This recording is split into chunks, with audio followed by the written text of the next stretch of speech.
49ers are blowing a golden opportunity right now, right in the moment, in this moment right now, because it's really hard to take accountability after a successful season.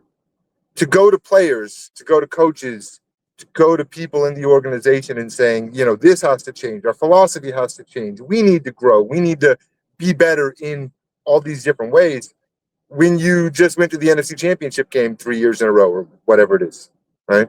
And I was looking to hear, I watched every minute of that press conference, looking to hear about what they identified as the things that they were contrite about, that they screwed up, that they were going to change, that they were going to make better. And, what we got were all these we had injuries and, we've been playing late into seasons and, perfect storm of blah, blah, blah, blah, blah, blah, blah. And yeah, we'll make some changes, but we're not going to change the core philosophy of who we are, which is code for more of the same, right? We want Salah to ride in on a white steed and save our defense, and we'll be back to where we were before. Christian McCaffrey's coming back. And no, they should not hire Robert Salah. That defense that they were running with the wide nine, where they don't rush anybody and they play back in zone coverage and wait for the other team to make a mistake, that's a decade old now, and it only works if you have the premier talent at every position and the depth to be able to sustain injuries throughout the season, and they'll never have that again. They just won't. Yeah. So, what are we doing? What are we talking about? They need to blow this thing up, come up with a new philosophy, identify who their 6 or 7 core players are and build around that and do what those players do well. And instead, it's the same old system, good body nonsense that we heard the last 4 years. Only this time, they have the opportunity with the bad record and the bad season to actually do something about it. And they're not. And I'm kind of worried that we're going down pretty hard over the next few years. Yeah, it seems to me that if the Chiefs had a season like this, where they were 6-11, there would be big changes. Not just we're going to fire Brian Schneider and then move our defensive coordinator over to special teams coordinator and say we're sorry and that'll never happen again. They would have philosophical, they would build their team differently. Yeah. No, they would lost the Super Bowl and had philosophical changes. They're like, you know what? Actually, the whole Tyreek Hill thing, that's not working. You got to respect that.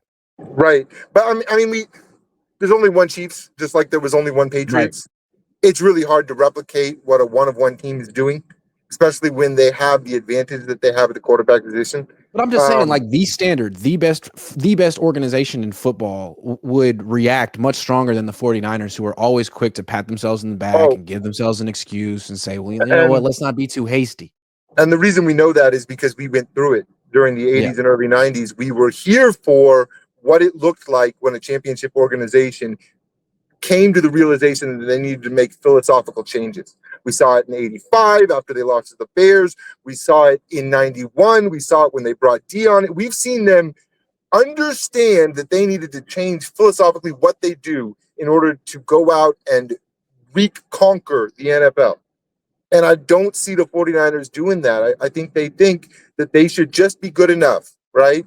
That it should just be good enough that they're always heard Kyle say, he's like, we've never fully sold out ever here. It's like, well, maybe if you had, you would have won a Super Bowl. Grant, you and I have been saying that they never fully sold out for the last 5 years. Nice to hear him say it. Yeah, it's nice to hear him say, yeah, okay. But at the same time, that's an indictment, Kyle. Yeah. That's an indictment. Yeah. We want to see you sell out. We want to see you do everything in your power to make sure that you have the best chance of winning a Super Bowl. It's like me being hey, man, I could run a 4-4. I just haven't really sold out yet. It's like, dude, let's see the 4-4. Yeah, what are you waiting for, man? What are you waiting for? You need some new shot shoes? What's going on? Yeah, what's going on, man? No, I can really dunk. I swear I can dunk. I don't feel like it right now. I don't feel like it. The thing that I want you to do as our ambassador to the 49ers in this offseason is watch what they are doing philosophically. What are they doing to address the fact that they should be making philosophical changes? What are they doing to admit where they're wrong and where they can go from here? And the thing I'd like to see you do with the players The first thing the only person they really scapegoated, the one fall guy who's not here anymore, is Brian Schneider. So it's like, okay, special teams is a reason we're not good. But then you're going to move Schneider over there. It's like you're not even taking that seriously. You just fired a fall guy.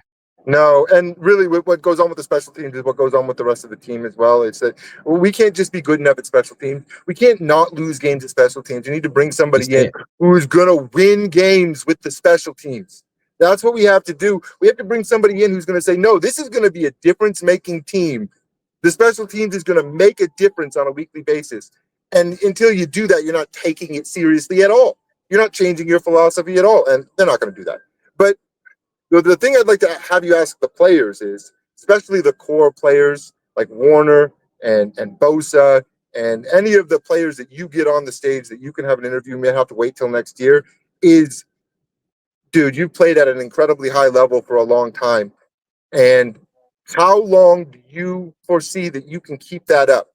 How long can you keep up that high level of play? You know, I'll be honest with me. You know, how long, we all know that the decline comes, and how long after when your physical skills start to diminish, when are you going to call it? Because Patrick Willis called it, Navarro Bowman called it. All these players called it way before we thought that they ever would. And, we may not have as big of a window for those core players that we thought we had. And Patrick Willis's final season, he was 29. Yeah. I mean, we hear that Warner's playing injured every year. He's 28 years old. Greenlaw's going to be 28 in May. They play a physical brand of football at a premier physical position. And how long can they keep being those guys before their bodies break down? And what is their plan to maintain that level of excellence into their 30s, into their mid-30s, to be able to keep this thing going?